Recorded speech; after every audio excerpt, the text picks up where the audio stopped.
Indonesia memiliki garis pantai sepanjang hampir 55.000 kilometer yang merupakan garis pantai terpanjang yang dimiliki oleh suatu negara. Garis pantai yang membentang ini dipagari oleh hutan bakau yang paling beragam di dunia yang ditumbuhi oleh 51 spesies bakau dan mengelilingi kepulauan Indonesia. Tidak seperti jenis pepohonan lain, bakau dapat bertahan hidup dalam kelebihan air garam setiap hari saat terjadi air pasang. Sistem perakaran yang mengagumkan pada bakau memungkinkan mereka bertumbuh di lumpur dengan kadar oksigen yang rendah, di mana jenis lain tidak akan bertahan. Jutaan orang di Indonesia hidup dekat dengan hutan bakau dan mendapat manfaat langsung dari hutan ini.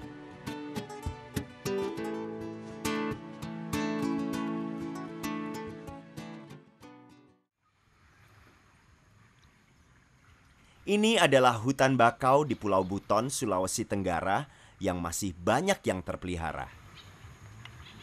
Tetapi di beberapa tempat seperti di desa Wao Leona ini, sudah banyak bakau yang ditebang. Kami menanyakan kepada kepala desa Wao Leona tentang konsekuensi hilangnya bakau di desanya. Setelah kalau kita lihat mungkin bakaunya tidak ada, maka semua efek abrasinya itu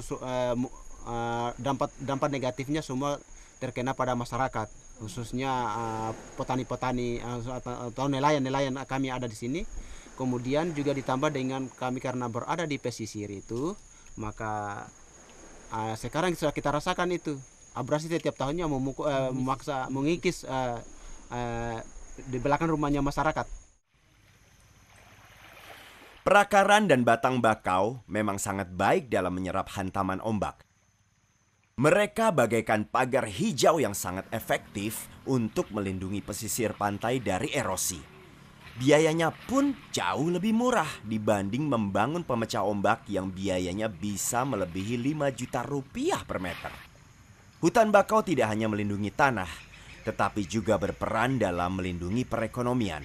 Artinya lebih, kalau kita ambil untuk kita potong semua, umpama kita potong, kemudian kita jual, itu mungkin mau dapat uang cuma sedikit.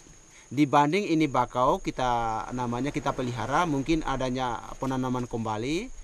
Di situ mungkin fungsinya ikan-ikan yang tadinya menjauh akan kembali berlindung dan bertelur, sehingga masyarakat mungkin memancing ikan atau masang jaring di situ tidak terlalu, pasti ada hasil tangkapannya banyak.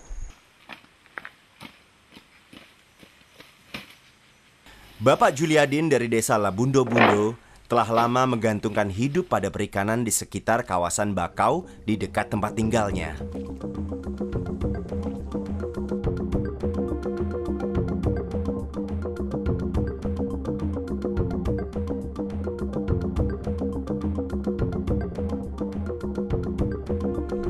Akan habis bakau ini, habis juga ikan. Sedangkan ini sudah tidak ada ikan. Selain menjadi habitat penting bagi banyak ikan yang tentunya merupakan harapan bagi para nelayan, hutan bakau juga memberi manfaat ekonomi yang lain. Kita ambil bakaunya sedikit-sedikit, kemudian bakaunya itu rindang. Kalau di situ ada sebagian tempat bertelurnya atau bersarangnya itu kepiting, kemudian di situ masyarakat sebagai hasil pendapatannya sebagian. Ini adalah perilaku bijak, karena akan memaksimalkan manfaat jangka panjang dari hutan bakau. Jika pengambilan kayu bakau dilakukan secara hati-hati, hutan bakau dapat menyediakan kayu bakar yang sangat baik, serta menyediakan bahan kayu tiang untuk bangunan. Hutan bakau juga bermanfaat untuk menyediakan rempah-rempah, buah-buahan, obat-obatan, dan bahan pengawet kulit. Baru buahnya ini, buahnya kayu bakau ini, buahnya mie ini bisa dimakan kalau musim kelaparan. Bisa dimakan ini. Dijemur, dikupas dulu ini, habis dikupas dijemur, habis dijemur ditumbuh, baru dibikin suami.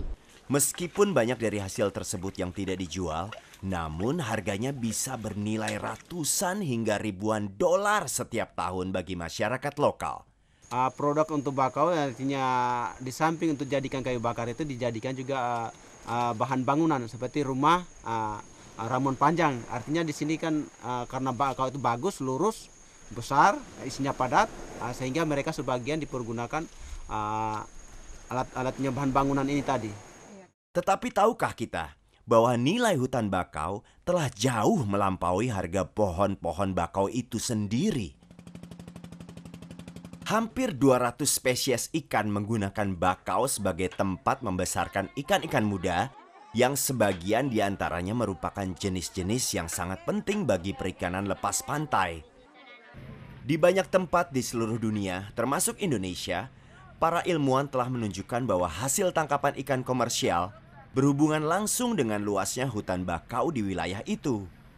Sebuah penelitian terbaru di Kepulauan Karibia menunjukkan bahwa berat badan jenis ikan komersial penting adalah 2 kali berat pada perairan yang memiliki hutan bakau dalam jarak 200 km. Di Indonesia, hutan bakau ditaksir bernilai antara 113 dan 1.155 US dollar per hektar per tahun bagi perikanan udang lepas pantai.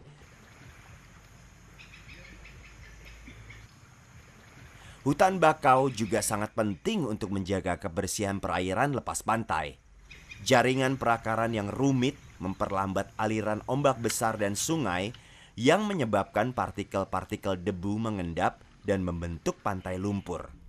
Berbagai unsur hara dan racun yang berasal dari pertanian di daerah hulu akan diserap atau mengendap di hutan bakau.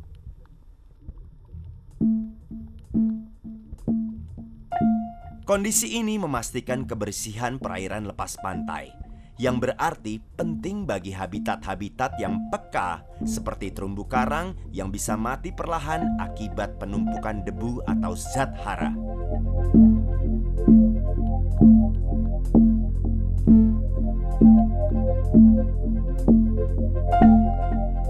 Terumbu karang sangatlah penting untuk mendukung perikanan lokal di wilayah Indonesia. Salah satunya adalah di Kepulauan Wakatobi.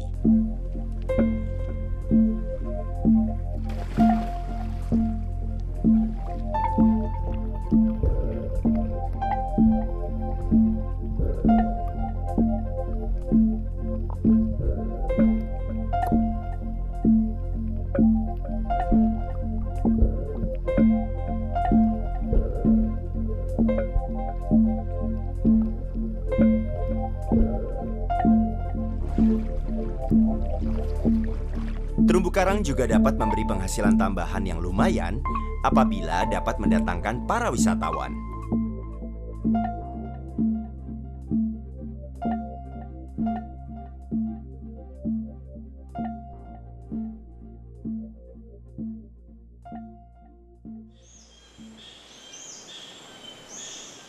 Sebuah hutan bakau dewasa mampu menyerap 56 ton karbon per hektar per tahun, di mana 7 ton diantaranya terakumulasi sebagai kayu atau endapan, menjadikan hutan bakau sebagai penyerap karbon yang bernilai.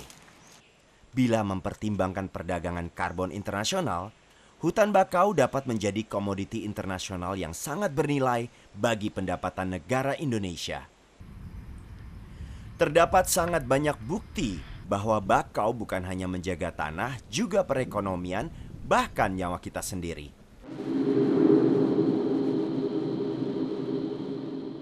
Di wilayah pantai Aceh, Thailand, dan Sri Lanka, desa-desa yang menderita kerusakan dan keparahan lebih sedikit ketika terjadi tsunami tahun 2004 adalah desa-desa yang memiliki perisai hutan bakau. Meskipun telah banyak bukti tentang besarnya nilai hutan bakau, masih terus terjadi pembukaan lahan bakau secara besar-besaran. Asia Tenggara telah kehilangan lebih dari 50% kawasan hutan bakaunya. Kerusakan hutan bakau telah terjadi di Indonesia, dan tidak ada yang lebih parah dibanding yang terjadi pada delta Sungai Mahakam yang sangat luas di Kalimantan Timur. Delta Mahakam adalah delta sungai yang terluas di Indonesia. Di pertengahan tahun 1990-an, Indonesia dilanda krisis ekonomi, dan dikala itu nilai rupiah terjerembab. Namun karena tingginya peningkatan permintaan akan komoditas udang, harga udang justru melonjak tajam. Yang memicu pesatnya konversi wilayah Delta Mahakam yang aslinya berupa hutan bakau menjadi tambak-tambak udang. Pak Padilah, seorang petambak dari Delta Mahakam, mengisahkan bagaimana kuatnya pesona untuk memulai pertambakan udang di tahun 1990-an. Sebelum tahun 99 itu semua tambak di daerah pesisir pantai ini berhasil, sehingga memunculkan miliuner, misalnya Haji Maming yang panen seluruh tambaknya sekitar 5M seluruhnya. Kemudian di bulan tahun 99 kita yang merasa punya lokasi karena melihat keberhasilan ikut juga membuka lahan. Tetapi pembukaan wilayah bakau dan nipah untuk tambak udang tidaklah diatur dengan baik. Kita punya aturan, mungkin boleh disebut adat. Tanah adat itu tadi mungkin tidak memakai surat. Yang penting ada berapa orang saksi mengatakan bahwa oh itu memang si A punya, maka itu kita taati. Pembukaan wilayah bakau terus terjadi tanpa perhatian khusus. Hingga saat ini telah lebih dari 450 km persegi kawasan delta yang telah diubah menjadi tambak udang. Tambak disebari dengan larva udang. Hingga 10.000 larva per hektar disebar secara hati-hati ke dalam tambak. Larva udang ini diperoleh secara komersil. Bibit udang berasal dari sejumlah kecil induk. Keseragaman sumber genetik ini membuat larva udang menjadi rentan terhadap penyakit setelah dipindahkan dari lokasi pembenihan. Setelah sekitar 3 bulan ditambak, udang telah siap untuk dipanen.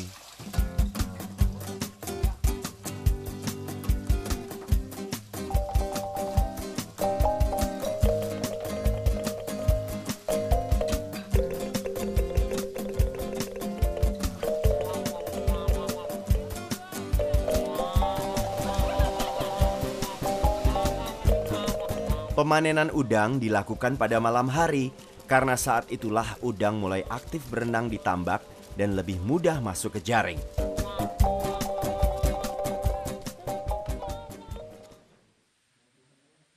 Keesokan harinya, udang akan dibersihkan dan disortir menurut ukuran panjang badan. Setelah itu, udang akan dibekukan dan siap diantarkan ke pembeli. Pertambakan udang sangat penting bagi perekonomian di Delta Mahakam, menghasilkan sekitar 10 juta dolar per tahun. Yang terjadi saat ini, hasil udang dari Delta Mahakam mengalami penurunan, hanya rata-rata 45 kg per hektar. Dr. Syafei Siddiq dari Universitas Mula Warman di Samarinda memberi penjelasan mengapa hal ini terjadi. Berdasarkan hasil penelitian kami tahun 2003-2004, produktivitas tambak di wilayah Delta Mahakam itu menurun berdasarkan umur tambak. Ini kemungkinan terjadi karena terjadinya akumulasi bahan organik ya, di dasar tambak yang itu merangsang terjadinya pembusukan dan sangat mungkin mendorong munculnya misalnya penyakit white spot yang sangat banyak untuk menggagalkan panen udang di wilayah Delta Mahakam.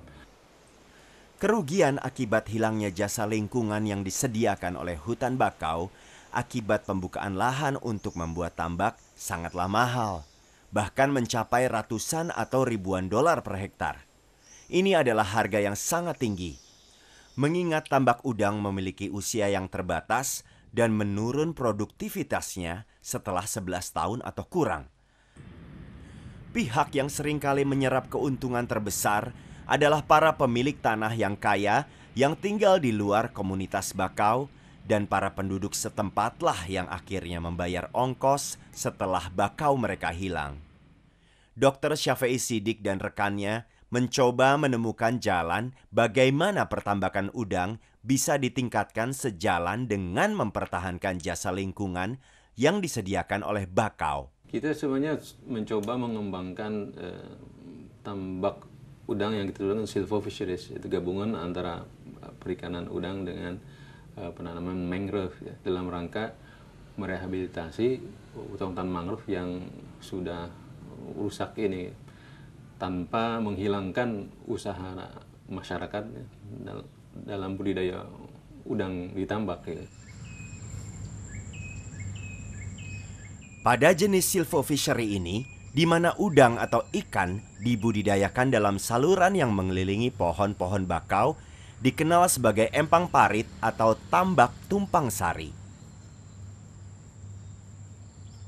Hasil dari empang parit atau tambak tumpang sari yang telah diuji cobakan di Sinjai, Sulawesi Selatan dan di Blanakan, Jawa Barat itu menunjukkan hasil udang yang sangat menggembirakan.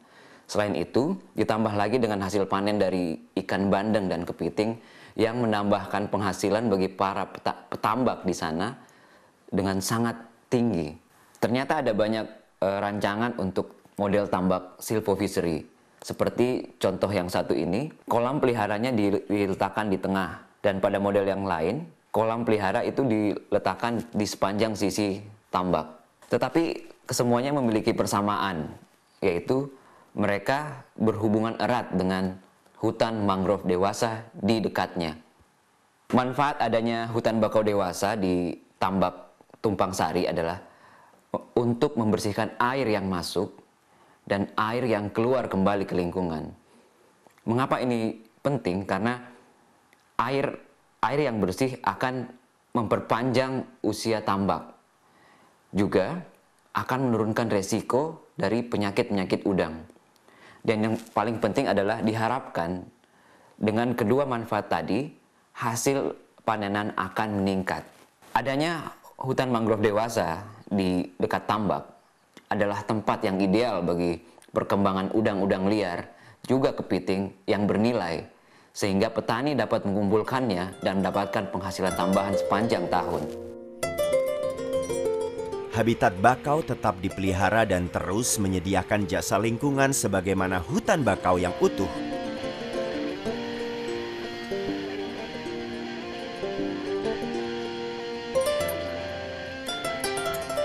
Jelaslah bahwa apabila kita mengabaikan jasa-jasa lingkungan yang disediakan oleh hutan bakau, kita sedang membahayakan ketahanan ekonomi dan kehidupan kita.